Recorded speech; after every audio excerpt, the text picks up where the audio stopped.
তো নতুন ফ্ল্যাট থেকে ঘুরে এসে মাকে বললাম সবকিছু খুঁটিয়ে খুঁটিয়ে। তোর ঝোঁকঝোঁকে মোজাইক মেঝে, ইমালোশান লাগানো দেয়াল, আধুনিক ডাইনিং টেবিল, জানালা দরজায় ঝুলানো দামি পর্দা, এমনকি তোর ব্যালকনিতে রাখা বাহারি পাতার টব, সবকিছুই বললাম মাকে। নগেন দত্ত লেনে আমাদের আলো বাতাসীন একতলার ভাঙা ঘরে বসে মা সব শুনলেন চোখ বুজে। শুনতে শুনতে মার মুখে ফুটছিল হাসি আর চোখে আসছিল জল। তোর ব্যালকনিতে দাঁড়ালে ছড়িয়ে থাকা শহরটাকে অনেক দূর পর্যন্ত দেখা যায়।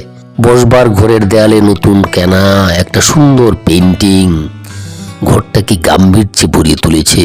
এই সব কিছু মাকে বললাম। চোখ বুজে শুনতে শুনতে মার মুখে ফুটে উঠছিল হাসি আর চোখে আসছিল জল।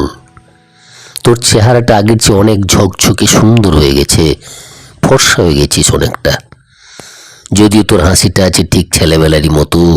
জামাইবাবুর মুখে শুনলাম সামনের পুজোয় তোরা নাকি একেবারে পুরো দক্ষিণ ভারতে বেরিয়ে আসবি। নগেন দত্ত লেনের ভাঙাচোরা ঘরে বসে এইসব শুনতে শুনতে হেসেছে, আর কেন জানি না মার চোখে এসেছে জল।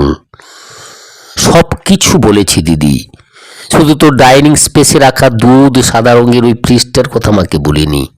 তোর বিবাহ বার্ষিকীর উজ্জ্বল সন্ধ্যায় তুই যখন গা ভর্তি গয়নায় অপরূপা হয়ে ফ্রিজের মাথায় হাত রেখে হাসছিলি, তখন যে তোকে কি দারুণ সুন্দর লাগছিল মাকে বলিনি সে কথাও।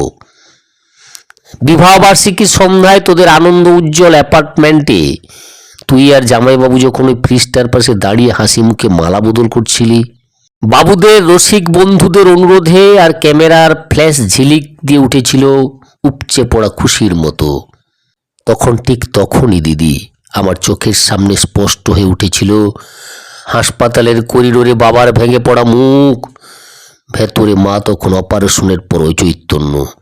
ডাক্তার এসে বাবাকে বললেন চোখটা বোধহয় আর বাঁচানো গেল না, তাও একবার চেষ্টা করে দেখতে পারেন মাদ্রাজে, যদিও সে অবশ্য অনেক টাকার ব্যাপার। হাঁড়ি কাঠে আটকে পড়া অসহায় পশুর মতো করুণ দেখাচ্ছিল তখন বাবার মুখটা। সিঁড়ি দিয়ে আস্তে আস্তে বাবা আমার কাঁধে হাত রেখে বলেছিলেন, কমলাকে সারা জীবন শুধু দুঃখ কষ্টই দিলাম, সুখ দিতে পারলাম না। আজ ওর চোখ দুটো চলে গেল, সবই আমার কপাল।